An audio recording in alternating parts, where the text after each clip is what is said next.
जय हिंद फ्रेंड्स। तो हम पढ़ रहे थे शिक्षण विधि। आप शिक्षण विधि को आगे कंटिन्यू करेंगे। तो हमने कल कहाँ तक पढ़ा था? कल हमने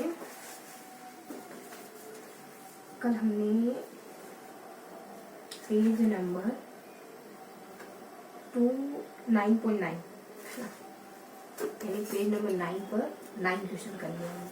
अब आगे तो इससे आगे पढ़ेंगे ना। तो अगले 10 क्वेश्चन पढ़ेंगे हम, है ना। एमसीक्यूज क्वेश्चन करेंगे। एमसीक्यूज क्वेश्चन में हम सब्जेक्ट कौन सा? हिंदी और संस्कृत। शिक्षण विधियों की दिशा पब्लिकेशन की ये है ना किताब। तो संस्कृत और हिंदी ये पूरी किताब पढ़ने, उसके बाद साइकोलॉजी, उसके बाद बाकी किताबें लेंगे, है ना। क्वेश्चन अच्छे से आप करेंगे, लर्न करेंगे, ताकि ये भरोसा रहे हमें ये किताब पूरी होने के बाद कि हमने चीज़ों को अच्छे से ध्यान से मतलब अच्छे से याद किया। जब कभी भी अगर इसमें से कोई क्वेश्चन है, इतने सारे क्वेश्चन अगर यहाँ से कोई क्वेश्चन है तो हमारा सही हो, है ना। तो हम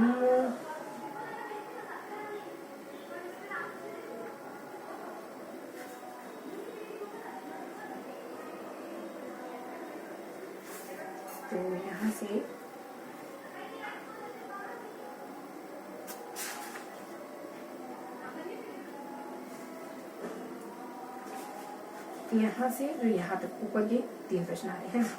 तो पहला क्वेश्चन है कि ए कारस्य उच्चारण स्थान किम। ए का उच्चारण स्थान क्या है? अपूर्व विसर्जनम कंठ, इजोषणाम तालु, ऋतुरसानाम मूर्धा, लितुलसानाम दंता, लितुलसानाम दंता, यमेनानाम नासिका च, एदेतौ कंठ तालु। तो एदेतौ कंठ तालु है। ये सूत्र आपको याद होनी चाहिए। एदेतौ कंठ तालु। फिर माहेश्वर सूत्रेषु को वन द्विरूप। माहेश्वर सूत्र में कौन सा वन 2 बार आता है? तो हवन। और उसने प्राण त्यागी। इसको संस्कृत में कैसे बनाओगे? तो ये संस्कृत में बनेगा स प्राण अत्यज्यत, है ना। तो त्यागे के लिए अत्यज्यत का इस्तेमाल होता है ना। प्राण यानी प्राणों को, तो प्राणम, स यानी उसने। हमको बनाना तो नहीं आता, लेकिन थोड़ा मेमोराइज कर लेंगे, है। स गीताम पठति इत्यस्य वाच्य परिवर्तन कुरुत। इसका वाच्य परिवर्तन करना है। स का तेन बन जाता है ना। गीता द्वितीय में तो प्रथमा विभक्ति हो जाती है, गीता, तो गीता बन जाएगा। तो ये स्त्रीलिंग कोडिंग में होता है ना, राम। स्त्रीलिंग में तो रमा ही रहता है, तो गीता का गीता ही रहेगा। गीता पठती का पठ ये समथिंग होता है। तो चौथा पठ्यते। तो ये कैसे बनेगा? तेन गीता पठ्यते, है ना। अगला क्वेश्चन है सरस्वती श्वेत वस्त्रे आवृता वर्तते इत्यत्र रेखांकित पद का प्रश्न निर्माण करना। कि सरस्वती श्वेत वस्त्रों में आवृत है। तो श्वेत वस्त्रों में तो कस्मै ऐसा कुछ बने नहीं, कई बनेगा, है ना। देखो संस्कृत पढ़ते पढ़ते चीजें क्लियर हो जाएंगी, है ना। इसी वजह से कह रहे हैं कि हम पूरी किताब पढ़ेंगे, है ना। बहुत सारे उदाहरण आगे पीछे बोल के वही क्वेश्चन आने, इतने सारे क्वेश्चन से डील करेंगे तो कितनी सारी चीजें क्लियर होगी, है ना। अच्छे से याद करेंगे तो एक क्वेश्चन याद करने के पीछे कितनी सारी चीजें और छुपी होती। तो श्वेत वस्त्रे की जगह कई हो जाएगा, है ना। श्वेत वस्त्र की जगह कई। अगला क्वेश्चन है मया त्रीणि पुस्तकानि पठितम इति वाक्यम संशोधित। इस वाक्य को शुद्ध करना है। तो क्या बनेगा? मया त्रीणि पुस्तकानि पठितानि बनेगा। बाकी सब वही, मया त्रीणि पुस्तकानि, पठितम नहीं बनेगा, पठितानि बनेगा, है ना, बहुवचन में। बाकी सब वही, मया त्रीणि पुस्तकानि पठितानि। नेक्स्ट है पिबन्ति स्वयमेव नाभ्यम नाम्भः पिबन्ति। समुचित पदेन एक ही बार पढ़ेंगे, एक क्वेश्चन एक ही बार पढ़ना है। और समुचित पदेन सुक्ति पूर्य, समझ गए ना, जो अपना फॉर्मूला है कि एक बार पढ़ना है, फिर सेकेंड बार में लर्न करना है, मतलब लर्न करना है चीजों को। समुचित ये एक टेक अपन लेके चलेंगे, चीजों को लर्न करना है। लास्ट तक यही कहेंगे, चीजों को लर्न करना है। 10,000 क्वेश्चन है और कितने हो गए? 10,000 एमसीक्यूज क्वेश्चन लिखती रहूंगी मैं, ताकि ये माइंड में बना रहे। हमको 10,000 एमसीक्यूज क्वेश्चन करने, देखते हैं कितने जल्दी पूरे होते हैं। तो श्वेत वस्त्रे का क्या बनेगा? कई। हाँ, ये तो हो गया। पिबन्ति स्वयं, हाँ, इसका जवाब क्या? नद्य। तो पिबन्ति नद्य स्वयं नाम्भ, कि नदी अपना जल स्वयं लेती है ना। अगला है 3 क्वेश्चन। अब हिंदी है 1 2 3। तो देखो हिंदी संस्कृत बहुत इजी, तो इसमें अपन 30 में 30 गेन कर सकते हैं आराम से, है ना। बाकी सब्जेक्ट को छोड़ दे, हिंदी और संस्कृत, इनमें 30 में से 30 आउट ऑफ 30 आ सकते हैं, थोड़ी सी अगर मशक्कत करें तो। उषा ने हंस अभिनंदन किया। पंक्ति से अभिप्राय है, इसका मतलब क्या है? उषाकालीन रूप सौंदर्य से, प्रकृति के उषाकालीन रूप से। अच्छा ये तो इसमें पद्यांश के लेखन को नहीं जाना। तो 3 more क्वेश्चन।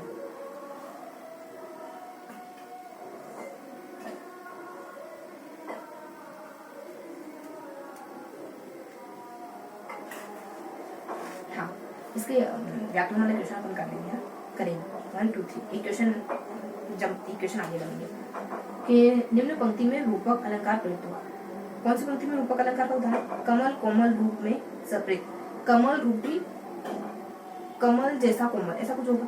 रूपक अलंकार, रूपक का क्या होता है? रूपक का उदाहरण रूपी, संसार रूपी, माया जाल, रूपी शब्द आता है। पहले कभी पढ़ा था कि रूपी शब्द आया ना तो रूपक अलंकार होता है। हाँ शायद ऐसा ही कुछ। अब यहाँ उदाहरण के कमल कोमल कर में सप्रेत, अभी सिर्फ चीजों को याद करना है, इत्मीनान रखना है, चीजों को याद करना है, धैर्य पेशेंस के साथ, परसिवरेंस के साथ, ठीक है। और बीज रूप से सृष्टि पंक्ति में निहित अलंकार का उदाहरण कौन सा है? उपमा। बीज रूप से सृष्टि, उपमा तुलना करना होता है, बीज रूप से सृष्टि तुलना, चांद जैसा मुद्रा है ना, ये सब। तो उपमा बीज रूप से सृष्टि है ना, थोड़ा सा लर्न करें। और विश्व लोक में फैला आलोक पंक्ति में रेखांकित शब्द से क्या अभिप्राय है? आलोक का मतलब क्या है? भारत द्वारा अखिल विश्व में ज्ञान प्रसार से, विश्व लोक में फैला आलोक। ये क्वेश्चन स्किप करेंगे, ये शायद इसी से जुड़ा हुआ है, क्योंकि भाव को उद्घाटित नहीं, व्याकरण वाले क्वेश्चन करेंगे है ना। भाव को उद्घाटित, उद्घाटित। और अगला क्वेश्चन है मुझे वहां जाना है, मुझे वहां जाना है। रेखांकित पदबंध का प्रकार क्या है? तो मुझे क्या है? सर्वनाम। तो ये वाला क्वेश्चन पढ़िए। अब बताओ कि मुझे वहां जाना है, रेखांकित पद मुझे क्या है? सर्वनाम। अब बताना है आपको कि रूपक, हाँ रूपक अलंकार किसमें प्रयुक्त हुआ इन सब में से? तो कमल कोमल में सप्रेत है ना। अभी सिर्फ लर्न कर रहे हैं। अगला है कि बीज रूप से सृष्टि पंक्ति में निहित अलंकार का उदाहरण कौन सा है? व्याकरण वाले क्वेश्चन करेंगे, क्योंकि ये रीट में आया हो, रीट लेवल 2 का पेपर, 1 का 2 का, खंड 3 में भाषा है, खंड 3 में भाषा हिंदी है, रीट लेवल 1 से या 2 से। तो ये है, ये तो नहीं बता रहा, पेज नंबर 10 पे ना देखते अपन, ये लेवल 1 है कि 2 है, लेकिन बात थर्ड की हिंदी है, ये तो कंफर्म। ये रीट लेवल 2 से, तो ये तो रीट है ना, तो आए हुए क्वेश्चन इम्पोर्टेंट होंगे सही हमारे। पेज नंबर 10 है ना, 1 मिनट पेज नंबर ये 10। तो अब बताना है आपको कि बीज रूप से सृष्टि पंक्ति में निहित अलंकार का उदाहरण क्या है? उपमा अलंकार, पढ़ा था हमने उपमा अलंकार, तो वही बस उपमा अलंकार। फिर है कि 1 मिनट है ना, 1 मिनट रुकेंगे, हाँ समय है अपने पास, 18 लमसम 18 तक, 20 मिनट पढ़ते हैं 18 तक, इसलिए क्योंकि 1-2 मिनट में सुबह आपसे बात कर चुकी हूँ, ठीक है। तो रिक्त पिबंती सोमेव नाम्भ समुचित पदेन नाम्भ समुचित पदेन सुक्ति कुर्यात्, तो पिबंती नतः है मतलब नदी अपने तक सुनेंगे। मया त्रीणि पुस्तकानि पठितम् इति वाक्य संशोधित, इस वाक्य को संशोधित करना है तो मया त्रीणि पुस्तकानि पठितानि तानि आएगा पठितानि। और श्वेत वस्त्रे सरस्वती श्वेत वस्त्रे आवृता वर्तते इत्यत्र रेखांकित पदम आश्रित प्रश्न निर्माण करो। तो श्वेत वस्त्रे का कई है और सह तेन पठति इत्यस्य वाच्य परिवर्तनम करो। सह गीताम पठति, इस वाक्य का वाच्य परिवर्तन करना। तो तेन गीता पठ्यते, तेन गीता पठ्यते है ना। और उसने प्राण त्यागे तो सह प्राणान अत्यजत है ना, ये अत्यजता है ना। तो अगला क्वेश्चन होगा, अब अगला क्वेश्चन है माहेश्वर सूत्रेषु को वर्ण द्विरूप ह ये वर्ण टलण और हल, ये 2 सूत्र हैं जिसमें मतलब जिससे हमको पता चलता है ह 2 बार आता है माहेश्वर सूत्र में। 14 सूत्र होते हैं, 44 वर्ण होते हैं। ये कारस्य उच्चारण स्थान की, एक कार का उच्चारण स्थान क्या है? अकुशट यानी कंठता है ना। तो इस तरीके से हमने टोटल 10 क्वेश्चन पढ़े, सिर्फ एक बार पढ़ा फिर लर्न करा है। अब अगले 10 क्वेश्चन है, तो कितने हो गए थे अपने?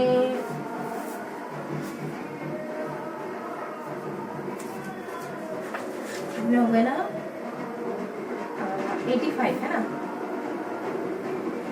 पूरे हो गए मतलब 280 क्वेश्चन हो गए थे, अब 290 कितने हो गए? 290। ये क्यों लिख रही हूँ मैं? क्योंकि हमको 10,000 का गोल अचीव करना। 290 हो गए। अब अगले 10 क्वेश्चन, अगले 10 क्वेश्चन है अपने, हाँ तो नेक्स्ट 10 क्वेश्चन रहेंगे अपने, कहाँ से मुझे तक हो गया था ना,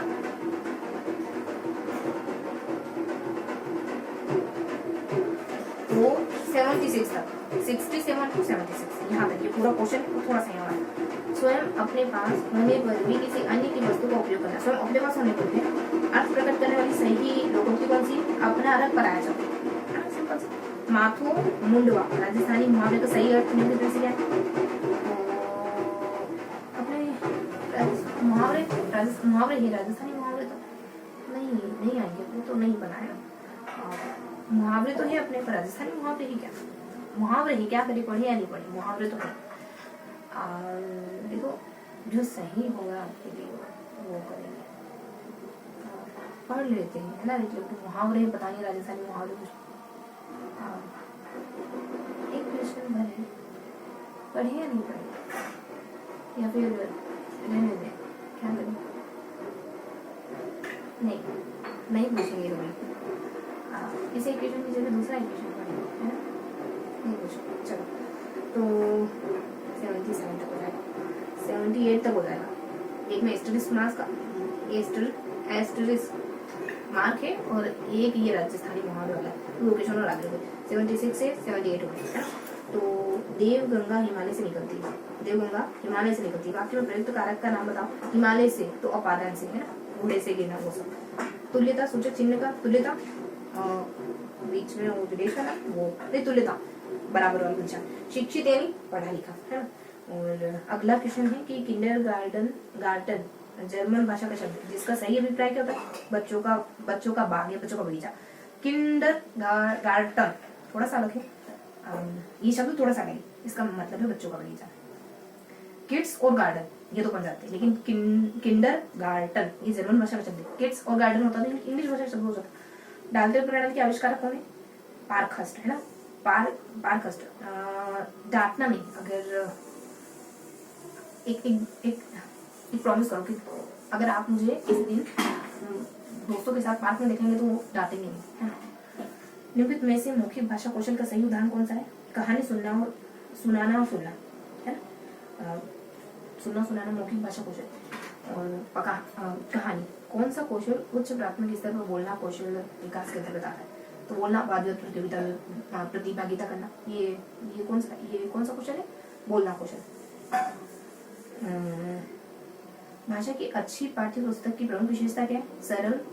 सरल और सरस शब्दावली, क्लिष्ट भाषा नहीं, पाठ में दीर्घ वाक्य रचना, तत्सम प्रधान शब्द, ऐसा कुछ नहीं, सरल शब्दावली हो तो अच्छी पाठ्य पुस्तक की विशेषता है ना। अब निम्न में से मातृभाषा शिक्षण का साधन नहीं है। लघु गणक सारणी, चित्र दर्शन है, ग्रामोफोन है, चित्र विस्तारक यंत्र। लघु गणक सारणी ये नहीं। सतत व्यापक मूल्यांकन व्यवस्थित ढंग से किया जाए तो इसका प्रमुख लाभ क्या होगा?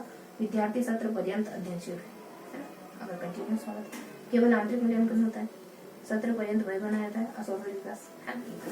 अब बताओ कि सतत व्यापक मूल्यांकन व्यवस्थित ढंग से किया जाए तो इसका प्रमुख लाभ क्या होगा? कि बच्चा पूरे साल भर पढ़ाई से जुड़ा रहेगा। और पाठ्य पुस्तक की सबसे अच्छी विशेषता क्या हो सकती है? कि सीधी सरल भाषा। और अगला क्वेश्चन है कि मातृभाषा शिक्षण का साधन नहीं है तो जो है चित्र, है ना, नहीं है तो कोई एक अलग ले लो। कौन से हो सकते हैं? देखो हमें ये ध्यान रखना है, ग्रामोफोन, चित्र विस्तारक यंत्र, ये चीजें अभी तो बहुत सिंपल है, लेकिन जब हम एग्जाम में होते तो सोचते हैं शायद ये भी हो सकता है, चित्र विस्तारक यंत्र भी तो हो सकता है, नहीं हो शायद, है ना। तो ये ऑप्शन देखते चले कि चित्र विस्तारक यंत्र भी भाषा सिखाने का माध्यम हो सकता है, चित्र दर्शन है, ग्रामोफोन है, ये सब हो सकता है। लघु गणक सारणी बिल्कुल नहीं हो सकता गणित की इस वजह से। फिर है कि चित्र दिखाएंगे तो कहीं ना कहीं भाषा कनेक्ट होगी सही ना, चित्र दर्शन में, चित्र विस्तारक में, ग्रामोफोन में भाषा सुनेंगे। अब अगला क्वेश्चन है कि कौशल उच्च निम्न में से कौन सा कौशल उच्च प्राथमिक स्तर पर बोलना कौशल विकास के अंतर्गत आता है? उच्च 6 से 8 वाले बच्चे वाद विवाद कर सकते हैं अगर बोलना कौशल सुधारना हो बच्चों का, तो वाद विवाद प्रतियोगिता में प्रतिभा, ठीक है। अगला है कि मौखिक भाषा कौशल का सही उदाहरण क्या है? मौखिक भाषा कौशल का सही उदाहरण क्या है? कविता। मौखिक कविता सुनना और सुनाना, सुनेंगे तो भाषा समृद्ध होगी, सुनाएंगे तो भी भाषा परिष्कृत होगी। अब डाल्टन प्रणाली के आविष्कारक कौन है? पार्क में देखेंगे तो क्या नहीं करेंगे, डांटेंगे नहीं, पार्कस्ट है। 20 क्वेश्चन करेंगे पर 20 क्वेश्चन अच्छे से याद हो गए, पीछे के बहुत सारे कॉन्सेप्ट भी तो क्लियर होंगे। अगर ये कोई एक चीज अच्छे से याद होती है तो उसके इर्द गिर्द की चीजें अच्छे से उनके दायरे खुलने लगते हैं। अब किंडर गार्टन जर्मन भाषा का शब्द है और ये किससे बने, इसका मतलब क्या होता है? बच्चों का बगीचा। तुल्यता सूचक चिन्ह कौन सा होता है? इक्वल टू का निशान है ना, बराबर का निशान। और देव गंगा हिमालय से निकलती, मतलब देवताओं की गंगा हिमालय से निकलती, इसमें कौन सा कारक अपादा है? सी। और बस स्वयं अपने पास होने पर भी किसी और की वस्तु का उपयोग करना अपना अलग पराया जाता है, ये लोग। तो इस तरीके से हमने 10 क्वेश्चन कर लिए। अभी हमारे पास 5 मिनट हो रहे हैं, तो नेक्स्ट 10 क्वेश्चन हो सकते हैं 5-5 करके करेंगे, है ताकि इत्मीनान से अपन लर्न कर पाए और लास्ट में अपन जो लिखते हैं कि कहाँ हमने छोड़ा वो लिख पाए, वो थोड़ा सा ठीक से अलविदा कर पाए, है। तो अगले 5 क्वेश्चन है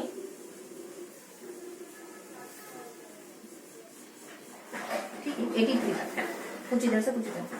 तो नेक्स्ट क्वेश्चन है कि भाषा प्रश्न पत्र निर्माण में दातव्य है 4 ज्ञान और बोध अभिव्यक्ति से पूर्ण प्रश्न, ये वाले प्रश्न होने चाहिए। अभिव्यक्ति बोध प्रश्न अधिक हो, निबंधात्मक प्रश्न अधिक हो, ज्ञानात्मक प्रश्न अधिक हो, सारे ही हो। ज्ञान वाले हो जिनमें सिर्फ समझ मतलब ज्ञान मतलब सिर्फ ज्ञान होना, और बोध मतलब समझ वाले और कुछ बता भी पाए, अभिव्यक्ति से पूर्ण प्रश्न। ऐसे तो देखिए ऐसे क्वेश्चन तो आराम से अपन कर सकते हैं, जो मतलब हमको एक सेंस, एक एहसास होता है कि ये सही होगा, बस ये हमें पुख्ता सबूत चाहिए होता है एग्जामिनेशन हॉल में। यहाँ हमने पढ़ा है। और उपचारात्मक शिक्षण का प्रयोग अध्यापक द्वारा क्यों किया जाता है? तो अधिकतम कठिनाई को दूर करने के लिए, है ना, हमेशा से पढ़ रहे हैं। उच्चारण स्थान के आधार पर स्वरयुक्त व्यंजन कहलाते हैं 2 ओष्ठ्य। स्वरयुक्त व्यंजन कहलाते हैं ओष्ठ्य कहलाते हैं, मतलब प फ ब, जैसे कि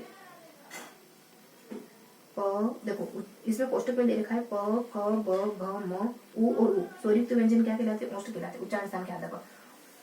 उपु पद्मानियाना, अच्छा ये वाले व्यंजन कहाँ से बोले जाते हैं, किस उच्चारण स्थान से बोले जाते हैं? प वाले, प फ ब भ म उपु पद्मानियाना ओष्ठ्य। संस्कृत का सूत्र हिंदी में भी बन जाएगी बात, है ना, हिंदी में भी बन जाएगी उस वाले सूत्र, हिंदी में भी काम चल जाएगा। उपु पद्मानियाना ओष्ठ्य, तो ओष्ठ, है ना। अगला है कि काम शब्द उपु पद्मानियाना ओष्ठ्य, ऐसा ही पूछे तो क तो आगे, प का पूरा वर्ण, है ना, प आगे मतलब प वर्ण। और काम शब्द तत्सम रूप क्या होगा? कर्म, है, तत्सम तत्सम उसके समान, संस्कृत के समान, किसके? संस्कृत की। उदार और उद्धार युग्म का सही, उदार मतलब उदार हृदय, ऐसा कुछ, व्यापकता वगैरह का भाव है शायद। और उद्धार मतलब कि तार देना, ऐसा कुछ है, वो डालना नहीं, तार देना है। तो मुक्त हृदय और त्राण, है ना, देखो तारना, उद्धार करना, मुक्त हृदय त्राण।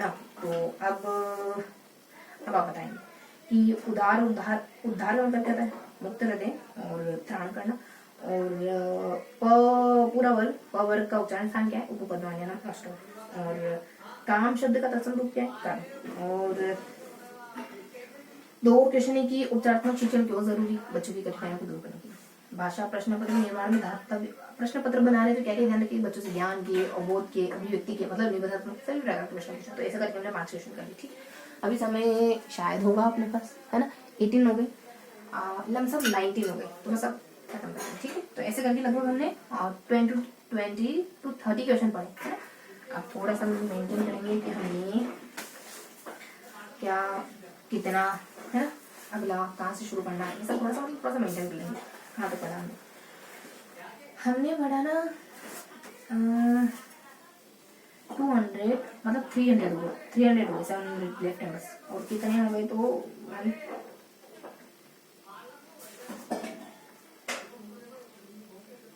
10 क्वेश्चन है, पेज नंबर 11 पर 10 क्वेश्चन कर लिया हमने, ठीक है। तो टिक नहीं लगाते अपन किताब में, यहाँ लिखते हैं। क्यों नहीं लगाते कि और भी चीजें लिखी होती, 10,000 कितने क्वेश्चन गिनती, है ना। बस अब कितने हो गए अपने क्वेश्चन? तो हमने 300, है ना, 300 तक पहुंच गए। 300 का गोल अचीव कर लिया, 300 तक पहुंच गए। ये था पूरा सेशन। अगर समय हो तो थोड़ा सा इत्मीनान से, वरना फिर मिलते हैं अगले सेशन में। तब तक के लिए हंसते मुस्कुराते हैं, दिल से बढ़ते हैं, दिल से मेहनत करते हैं।